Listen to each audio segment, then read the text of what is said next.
Hello and welcome to your Home Depot workshop. I'm Mike. And I'm Ron, and today we're going to walk you through everything you need to know about how to clean and maintain your floors. Here's what we'll be covering and going through today.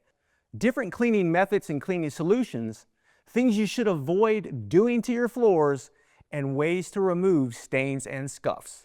Now, obviously, floors take a lot of wear and tear. They deal with daily foot traffic, pets, spills, and furniture. Proper care not only keeps them looking good, but it can also extend their lifespan and can help maintain your flooring warranty. That's right, Mike. And the great news is floor care doesn't have to be too difficult. With the right habits and products, you can keep any floor looking its best.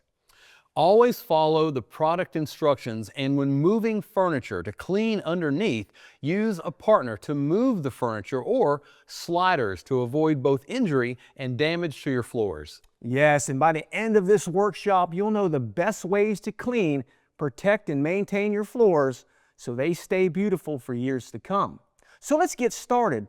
Tile floors are a popular choice because they're durable, long-lasting, and come in lots of colors and styles. But they do need regular maintenance to stay looking their best. Tile is a classic choice, especially in bathrooms and kitchens. The biggest challenge is keeping the grout looking clean. That's why we'll talk about grout cleaning and sealing in this workshop.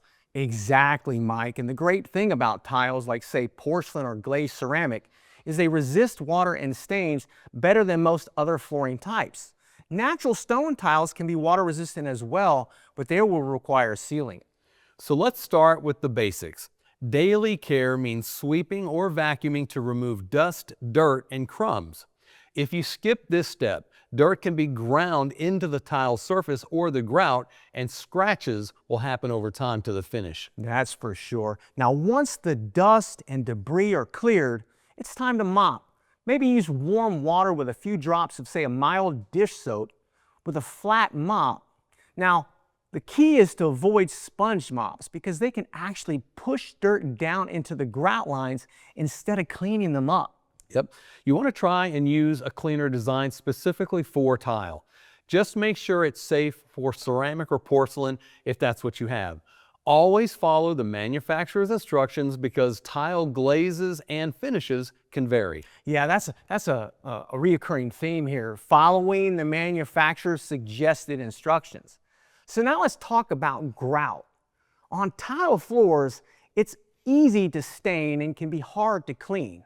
It's the first area that starts to look a little dingy. So know that grout should always be sealed when it's installed and resealed regularly as needed. So let's talk about that. When you're sealing grout, it seals it. It puts a barrier on the grout that keeps things like water from soaking down in there or spills, and keeps the grout itself from getting stained. If your grout is stained, you've got to clean it and seal it. You just want to make sure that you get totally clean before you seal it. Otherwise, you're sealing that stuff in there. If you have mold and you just reseal it, you're locking in the mold. And there's something to be said about that. When you're dealing with sealers, understand there are a couple different types. Now, I'm not going to go into too much detail, but just know there's something called a topical sealer and a penetrating sealer.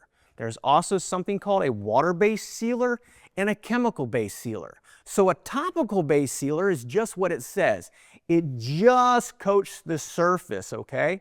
Penetrating sealers are much better because they penetrate down into that grout, down into that tile, and it keeps them sealed so much longer.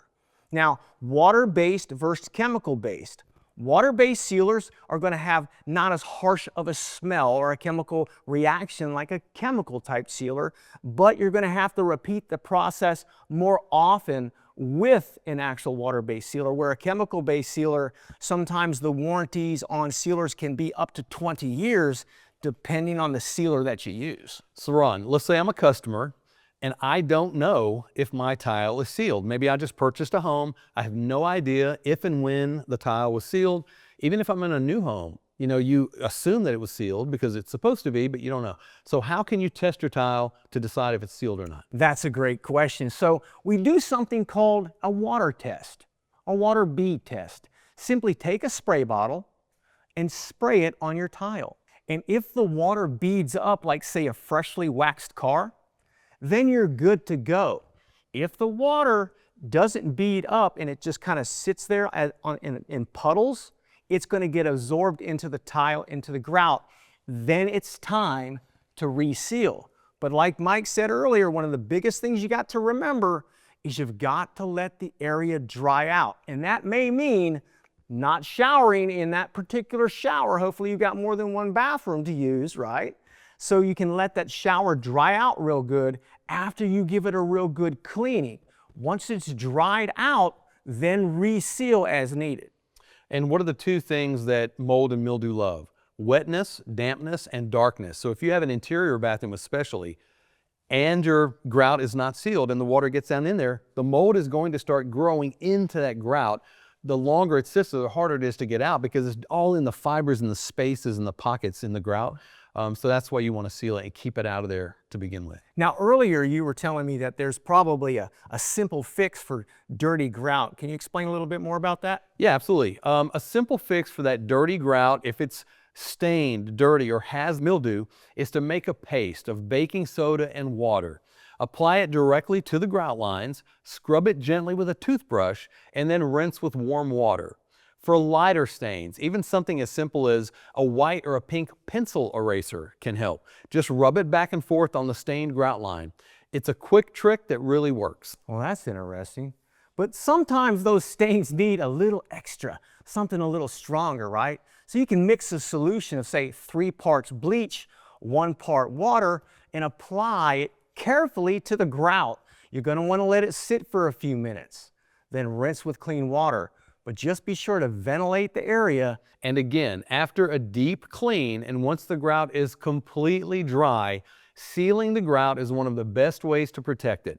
Apply a grout sealer to create a barrier against stains and extend the life of the grout. Just remember that anything left in the grout, dirt, water, mildew, is going to be sealed in once you add that sealant. That's right. And this just isn't something that you're going to do a one and done step. You're going to want to plan to reseal your grout every 6 to 12 months on average, especially in high traffic areas, anywhere that sees a lot of water, like that shower or even a mudroom. Right, and we talked about testing your grout to see if it's sealed or not. Another way that you'll notice, if you're in a newer home or if you've, maybe just resealed it, you'll notice that it stays clean. It stays pretty clean for a while. When you start noticing that your grout is dingy, guess what? That's a sign that the sealant has worn away, or is at least starting to, and it's starting to get stuff down in there. So that's another way to know. Just the fact that you're having to clean it more often, it tells you that it's not sealed well. Now, here's another tip. Always clean up spills right away. Even though tile is tough, liquids like mustard, coffee, or wine can stain grout quickly. If you act fast, most of the time a damp cloth or a little baking soda paste will lift it right out. Yeah, that's the reoccurring thing. If there's a stain, a spot, something going on, and you notice it, get it up right away. It will be a whole lot simpler. Now, for everyday maintenance, keep a flat mop or a microfiber cloth on handy, right? Quick sweeps and spot cleaning can make a huge difference on how your floors look day to day. So, to sum it up, for tile, sweep or vacuum regularly, mop with a gentle cleaner, spot treat grout stains as soon as they happen, and seal that grout to keep it protected. Doing these steps consistently will not only keep your tile floors looking clean, but will also help them last longer. And down the road, you'll spend a whole lot less time dealing with those tough stains. So with that, we'll wrap up today's workshop. Would you say that we've covered it? I think I was floored by the absolutely content that floored. we shared today. Right. So, ladies and gentlemen, to learn more or watch additional how-to videos, visit homedepot.com/workshops. And if you have any questions about this or any do-it-yourself project, you can always email us anytime at workshopslive@homedepot.com. So on behalf of myself, Ron, and the entire How To Workshops team, thanks for joining us today for this workshop, and of course, thank you for shopping at the Home Depot.